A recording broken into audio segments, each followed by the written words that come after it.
Got it. Okay. Hello, welcome to another local author chat. My name is Ellen Miles. I am the Programming and Outreach Coordinator at the Camas Public Library, and I am here today with Justine Jackson. Thank you so much for joining me today, local author of the picture book Grammy Lamby. Welcome to you, Justine. Thank you. I'm so happy to be here on your live stream. Thanks so much for having me. Absolutely. Yeah, absolutely. Well, my first question for you is pretty easy. I just was hoping you could tell us a little bit about yourself. Yeah, I'm a mom of two. My oldest goes to Papermaker preschool and absolutely loves it. My youngest, she turns 3 tomorrow, actually. And my husband and I were both teachers. I'm currently staying home. My husband teaches in Northeast Portland, where we moved from about 3 years ago. Yeah, so he teaches at my old high school, and I used to teach at his old elementary middle school until I decided to stay home with my kiddos. Oh my gosh, that's amazing. That's amazing. What's that? So what are the odds? Flip-flopping school, I know. You couldn't have planned it better. So your book, Grammy Lamby, what was it like to write it? Oh my goodness, that's a great question. A learning experience, a dream come true, and honestly, like an outlet for my grief. After losing my mom unexpectedly a few years ago, before having my daughter, right before COVID was about to hit, just so many layers of grief, and it had long been a dream of mine to write a book as a elementary school teacher who's always had a passion for children's books and writing. And not long before she passed, she really encouraged me to pursue that. So keeping those words like really close to my heart, Grammy Lamby was honestly born from that. So it was definitely a combination of all those things, writing my book. Got it. Got it. So once you wrote it, how did it get published? I published it. I self-published. I consumed so many YouTube videos, blogs, read everything I could, prepping to do that. I self-published through KDP and Ingram Spark, so it's available for broad distribution, as well as through Amazon.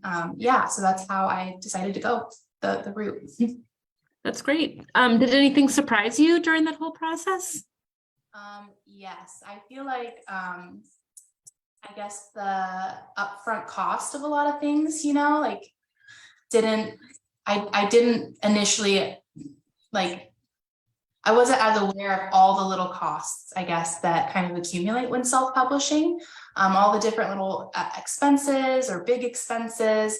Luckily, I had saved quite a bit from my former business that I had for about 4 or 5 years of like screen printing. So I saved a good chunk, but I still had to make a little bit extra, to accommodate for some of those extra expenses that come with self-publishing your book and really seeking out like high quality illustrations and paying an illustrator like what they deserve for their high quality illustrations. So yeah, expensive. Well, do you have any advice that you would give aspiring authors?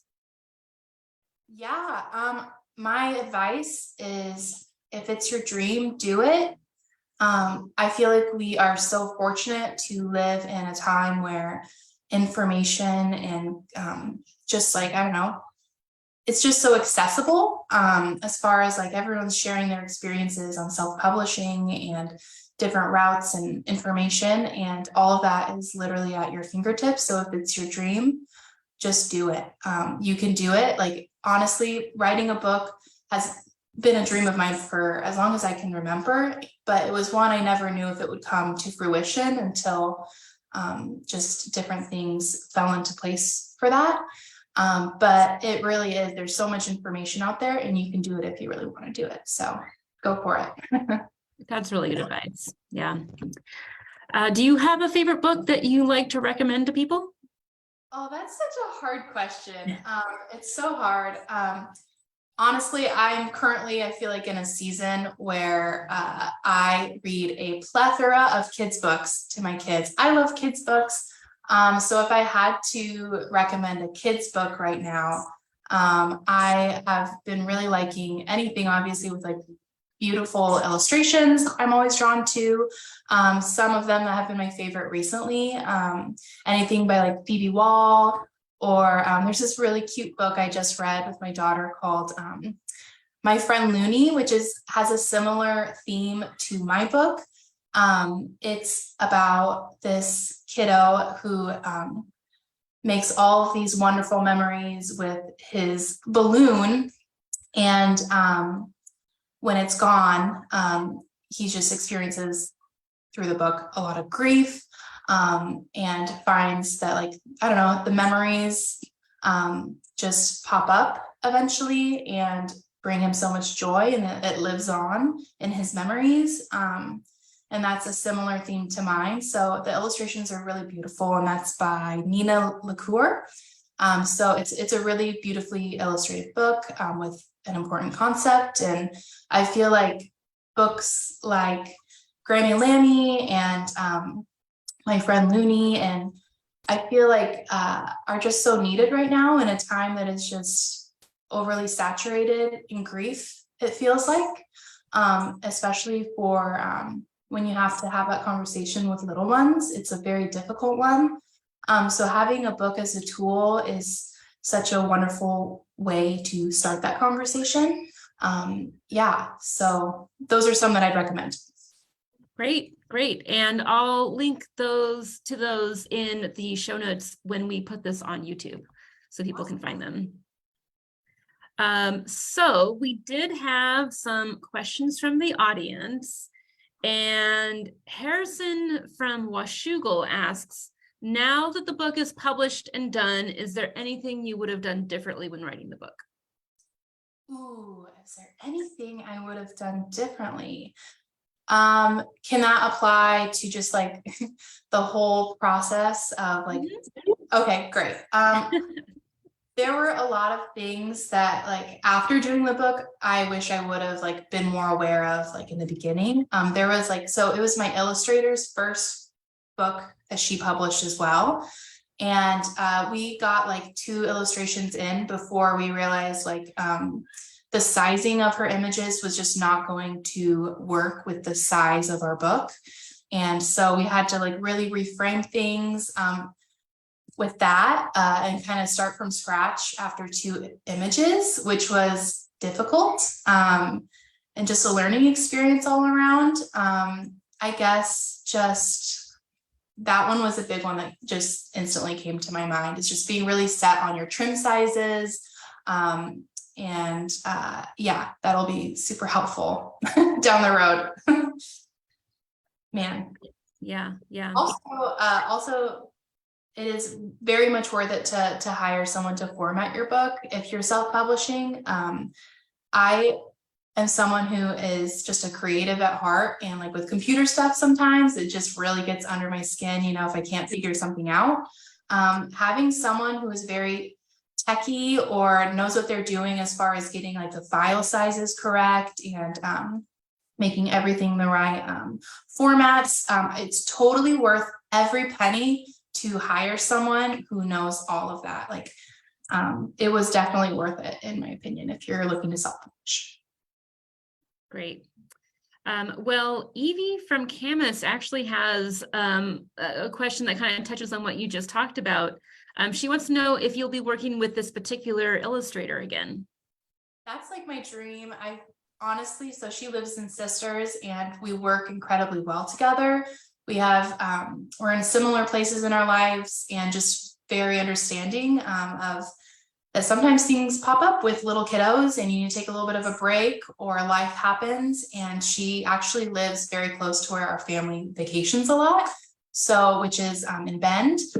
So I would really love to work with her again and create future books. I love her style. I love working with her. So that's the hope. A couple years down, hopefully. Yeah. Well, we'll look forward to that when that happens. So how can people find you and find your book? Okay, so my book can be obviously found on my website, which is justinewritesbooks.com. It's available in paperback and hardcover, and then it's online at Barnes and Nobles and Target, and it's also available on Amazon, and it's in a couple select stores that are local. So I'm hoping to get it into Bookish, where I'll be at an event, an author's event they're going to be hosting there in April. I also have it in store at a couple different local Barnes and Nobles coming in, and just different bookstores like Powell's. That's in the works right now, but that's where I'm hoping to. Grasshoppers is on Alberta. I'm in there as well. A couple different ones locally. You can actually find those on my website. Nice. Okay, and I'll link to all of that in the show notes on the YouTube description on the upload. So last thing, would you like to read an excerpt from your book, or however much of the book you want to read tonight? I absolutely would. This is my first time besides sharing with friends, family on a live stream. So I'm very excited to share. My book's pretty short. I do have to warn you, it might be a little bit of a tearjerker for some. But yeah, so this is, I don't know if you can see it. Oh, is it pop up? No. Oh, should I read it? And then well, you could just read it, like you could just read it, and then we'll be linking to it so people will see the pictures on your website. I would hate the illustrations not to come up, like as the quality to be different on the live versus. So that sounds great. Okay. Grammy Lamby by me, Justine Jackson, and illustrated beautifully by Megan Nielsen. For my mom, Elizabeth, and the grandbabies she loved most in all the world, your love is still felt every day. And for anyone who has lost someone incredibly dear to them, their love is with you always. Today is the day. It's finally here. Grammy Lamby is coming, I excitedly cheer.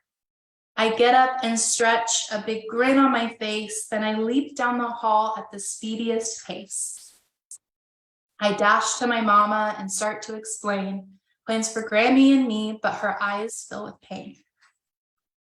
She pulls me in close, I sense the dismay. She takes a deep breath and then starts to say,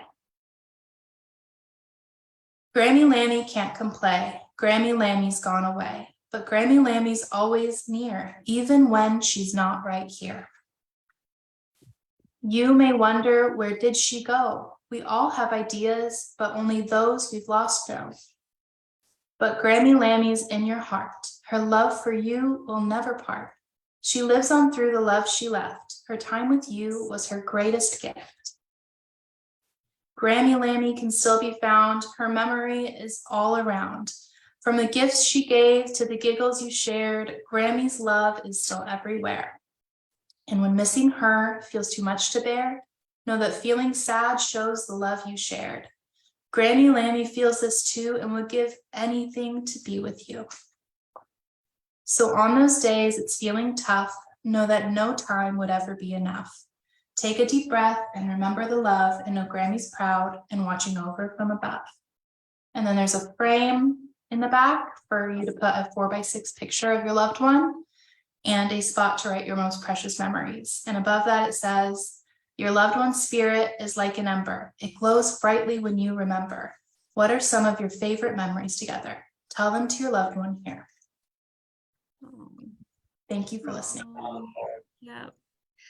Oh, that was so sweet. Thank you for reading that. Thank you for sharing. And thank you for talking with me today. This local author chat was great. I learned a lot about you and your books, and we'll look forward to seeing you around campus. I might run into you at Bookish sometime. That sounds wonderful. Thank you for having me. You're welcome. Bye, Justine. Bye.